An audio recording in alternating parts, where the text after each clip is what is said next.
Hey, Jet Xavier here. I'm with the Mindset Master, Jet Jones. How are you? G'day, buddy. Good. And we're going to have a chat about all things mindset and performance related.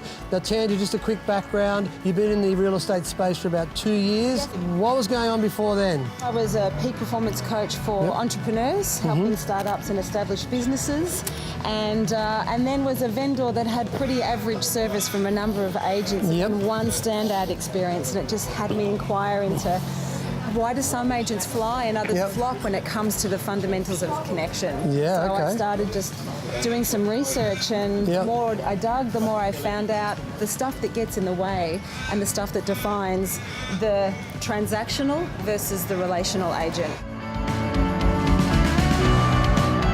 Well, you were talking before about this industry being counterintuitive for people that get into it. Well, I love that concept. What's that about? Well, Jet, I believe that people enter the industry because it's relatively easy to get into. You get your qualifications pretty quickly. You can be your own boss, build your own business, carve your own culture, create your own team, earn as much money as you're willing to work for, and there's no shortage of amazing training. So that's why I think people enter the industry. However, the reality is it's highly competitive. It's a world of rejection. Every day you're going to get knocked back and known. You earn commission. You get paid sometimes 3 months, even more, after you've made a sale. And according to the 2016 Roy Morgan research, it's the third least trusted profession in Australia. So people aren't running down the streets going, "Whoa, you're a real estate agent, give me some love," you know? And so that environment is completely counterintuitive to our human desire of certainty and security and instant validation and instant gratification. But what do you teach people around that? You know, because it's almost like a shock, isn't it? You know, I can get a certificate easy, I can potentially get a job easy, but then comes the shock, the reality. Yeah, I think, to be honest, that people may underestimate the reality that they get themselves into, and rejection can be hard if you're not prepared for it. And the most successful people on the planet, Jet, what they do is they separate failure from being a failure, and they separate no from not being good enough. But most of us human beings, at least 98% of us, when we're rejected, we take it personally.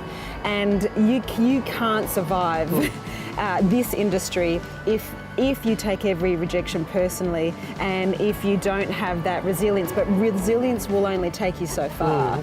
And revive, if you look at it as a distinction, it means to bring back to life or to raise consciousness. So I absolutely believe that everyone watching this and everyone that will come to the event and us, we all work with our best intentions.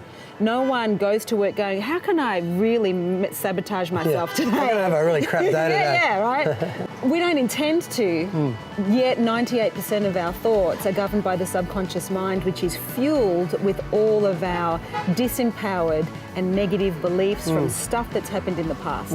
We just have a crap filing system. We don't file it in the past, we file it in the future, and then we go about looking for evidence to be right about the stuff we tell ourselves. So consider that we can hang out in either one of two places. Our circle of influence, and this is like our why, our vision, our values, our physicality, mentality, emotional landscape, spirituality, the stuff we control, our backyard. And then there's this whole world, the circle of concern, which is the weather, the market, the industry.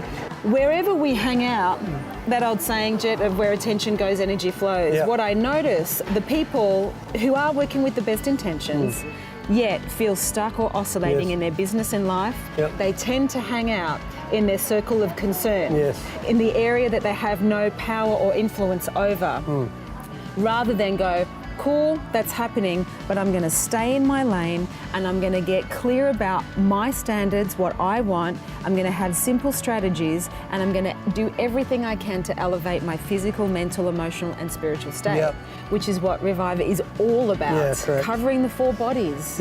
And look at, okay, if you're stuck, if you're oscillating, and you're watching this now, where are you hanging out? One of the quickest ways you can shift from that space, don't focus on what you don't have or what you want, but just have an attitude of gratitude for what you do have.